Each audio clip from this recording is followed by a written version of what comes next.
you doing? It's Oscar here for a shave and a little bit of a comparison, and I'll get into it in a second. But if you didn't see my review a few days back, a couple videos ago, I just had to upgrade. I liked the sample so much that I had to get the big boy. Bad Habits from the Club. Peter Sharkalis says again. This is a dupe of Habit Rouge by Guerlain, but it's a men's cologne, and this is his takeoff on that scent, and it is fantastic. Again, I did a video about the soap the other day, and I'll put the link down below to that video. So this is the soap I'll be using. The brush is the Leo Freeload Everready 200-3 replica, I believe, with the custom color scheme for my the color scheme from the uniform I wear for work, with a Anthony McKenzie 2-band Finest. So I am getting that wet right now. So what I wanted to do was a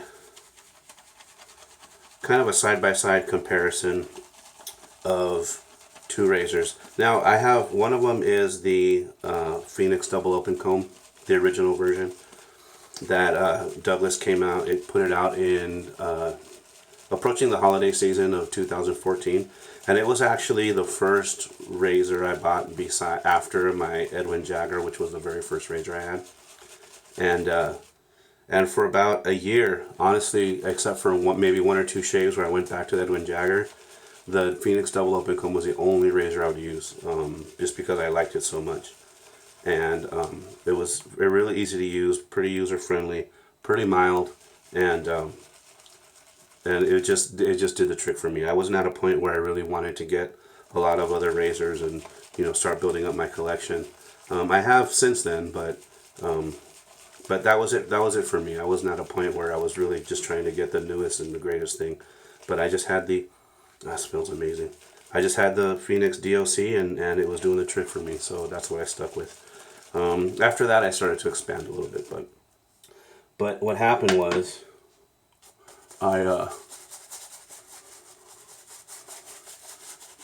given Douglas's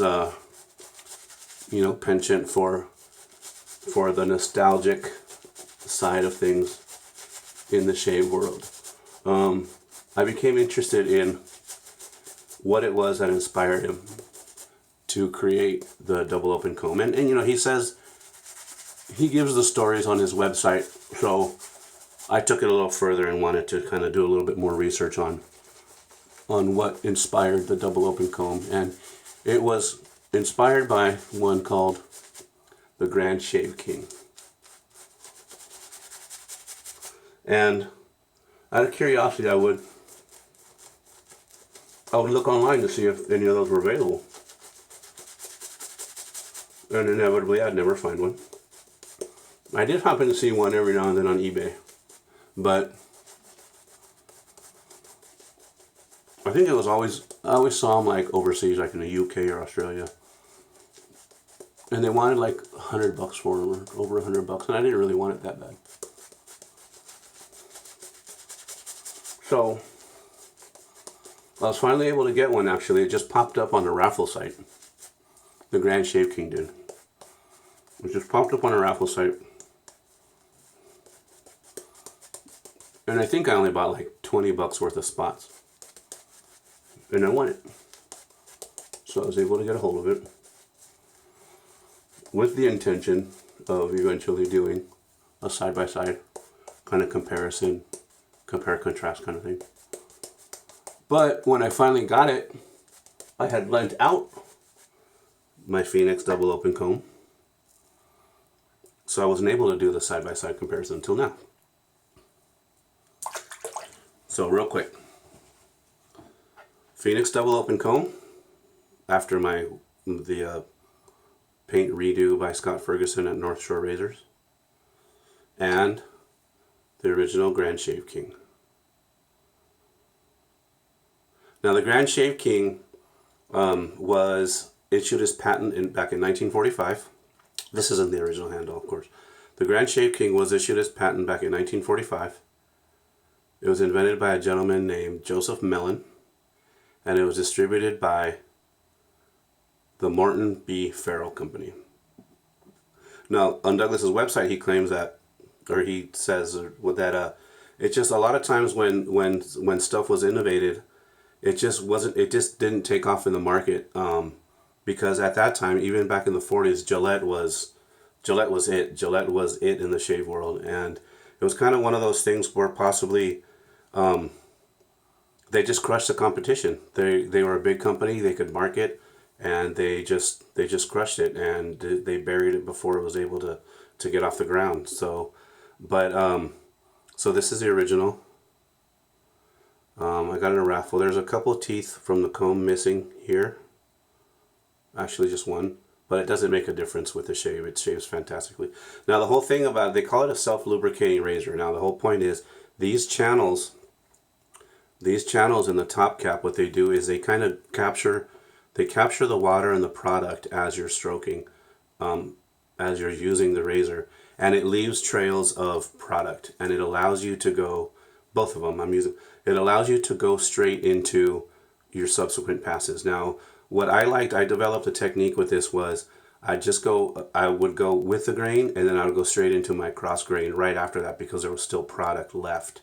And I've always said with this razor that it's not aggressive. It looks aggressive, but it's not aggressive, but it allows you to be aggressive with it. It allows you to kind of to go right from with the grain right into against the grain if you want to. So I got to a point though where the mildness, it just got pretty mild for me. So I started to just kind of look towards other. This is a great daily driver, but after a few days growth, you might want something more aggressive. So I would look into getting something more aggressive now. If you just kind of maybe not tighten up the blade gap as much, or if you're not tighten up the handle as much, then if you tighten it too much, you're basically closing the blade gap. You can't really tell the blade gap. There, you kind of can. But if you tighten it more, it's going to bend the razor more, so it's going to obviously close the blade gap more and take away from the aggressiveness of the razor. So if you just kind of barely go to where you start to meet resistance and maybe just a little bit more, then you should have a pretty good blade gap. Now, visually, the heads look the same as far as the curvature and the size and the blade exposure and stuff. But what I did notice fairly right away is the combs, the bottom, the base plate comb teeth, if you will, on the original actually stick out more than on the double open comb. I don't know if that's gonna, I think it kind of helps tone down the aggressiveness. That's what I've noticed anyway. But like I said, I haven't done a side-by-side yet, so I'm going to do one side with the Phoenix and one side with the Grand Shave King. But both of them, what they do is designed to leave product and leave trail of product there, so you can go straight into your subsequent passes. So it's a lot more user-friendly. It's a lot more mild than a normal open comb might be, because the blade exposure, blade gap isn't as pronounced as a typical open comb razor. So this was inspired by this, and this made me want to try to get a hold of this, and I finally got a hold of this, and I finally got this back. So now we're going to use these. All right, so here we go. So I'm going on about 4 days worth of growth, and as you'll see with the Phoenix, there is some product left behind, but not that much. I'm still going to go straight into my cross grain.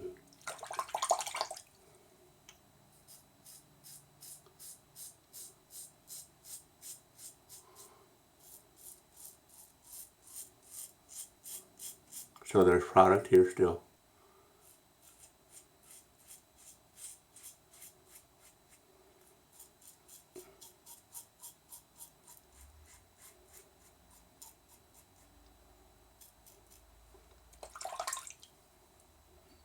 I was talking too much. The soap got a little pasty.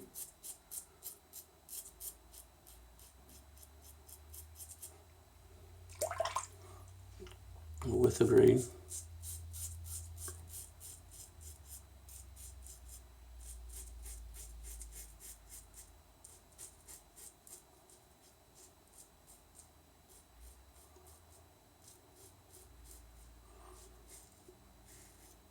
So there's still product left.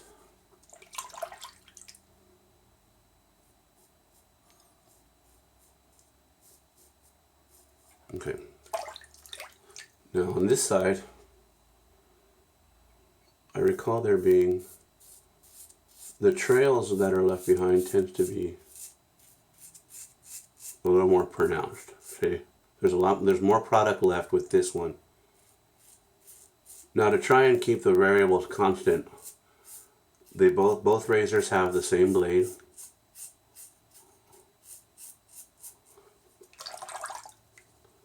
And actually, what surprised me with the double open comb with the Phoenix was,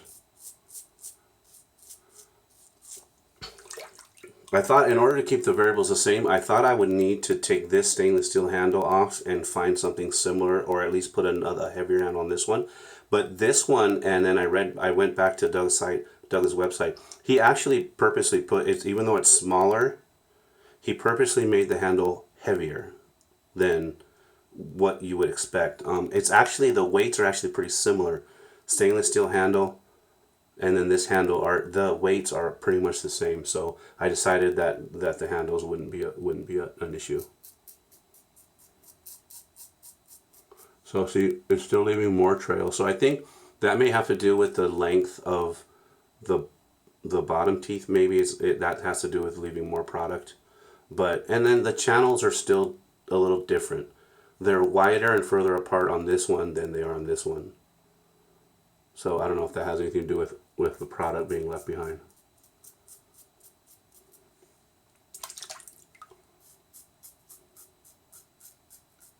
And the Grand Shave King actually feels a little more mild.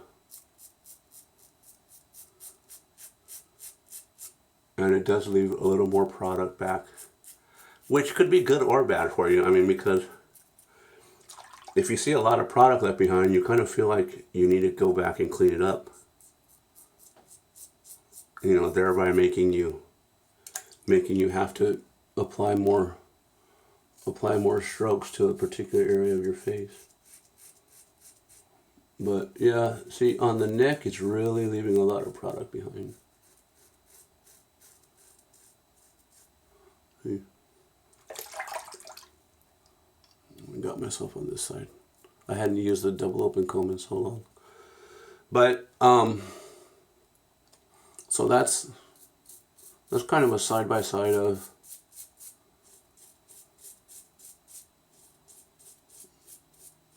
see, you're really having to go back over the same area with the milder original than with the updated version.